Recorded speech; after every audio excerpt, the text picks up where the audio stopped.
For many children with ADHD, school is a struggle. It's hard for them to stay in their seats all day.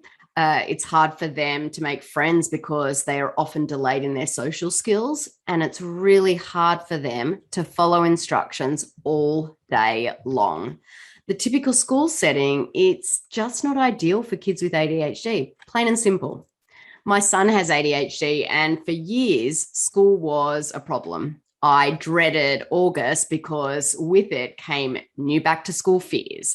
Would his teacher be understanding of his special needs? Would he make any friends? Would he be in trouble all the time? Or would I get calls from the school because of his bad behavior? And many parents of kids with ADHD can relate to these worries. And that's why I put together this training video where I'm going to share some of my best tips and tricks for back to school with ADHD. But before I do that, I just want to introduce myself. My name's Dana Kay. I'm a board certified holistic health practitioner, and I work with families all across the USA, helping them naturally reduce their child's ADHD symptoms. My son doesn't struggle at school anymore. He hasn't been on meds for years, and neither do the children of close to 1,000 other families that I've worked with. I'm thinking in particular about Deborah. Now, Deborah was a mom of multiple children with ADHD.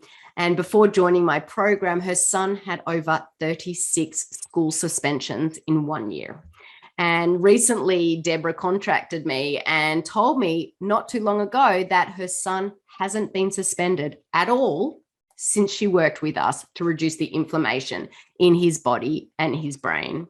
He's now thriving, and he's actually even getting awards at school for good behavior.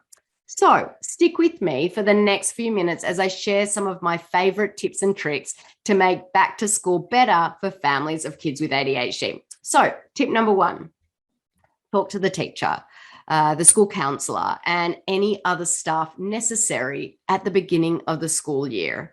See what accommodations are available. If your child has an IEP, which is an individualized education plan, or a 504, there are accommodations that are required by law for your child to receive to help them get the education they need. Now, in order to obtain a 504 or an IEP, a diagnosis is often necessary. So I always tell parents it's a personal choice on whether or not to pursue that diagnosis. But just know that it is often necessary to have that diagnosis if you are seeking a 504 or an IEP. But many teachers are willing to work with parents, even if there isn't an official 504 or IEP in place. So really don't be afraid to talk with the teacher. Let them know what your child needs and work with them to create a plan that will be best to help your child succeed. Consider fidgets or alternative seating. Many children with ADHD are better able to focus if they are allowed to sit in a wiggle seat or close to the teacher, away from other distractions.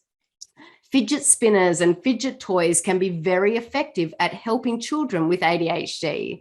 Their hands are busy, and this allows their brain to focus on what the teacher is saying. Tip number 2, work with them to build social skills. Children with ADHD are often lagging in social skills, so use play to teach social skills to them on a regular basis. Practice turn taking, listening, showing interest in what other people are saying, being a good sport. Tip number 3, work to reduce inflammation in the body. Now, this might sound like it has absolutely nothing to do with school behavior, but there is a huge connection between the gut health and the brain health. So if you improve the gut health, you also improve the brain health. And when the inflammation is reduced, it becomes much easier for a child to focus, make better choices, and regulate their emotions. To reduce the inflammation, start by getting rid of the most common inflammatory foods, which are gluten, dairy, and soy.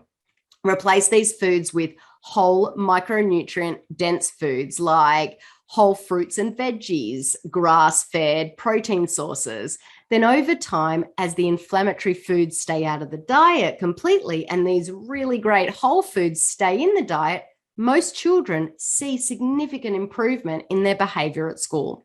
Their emotions are more regulated, their focus is better, and they are less likely to struggle with impulsivity and hyperactivity.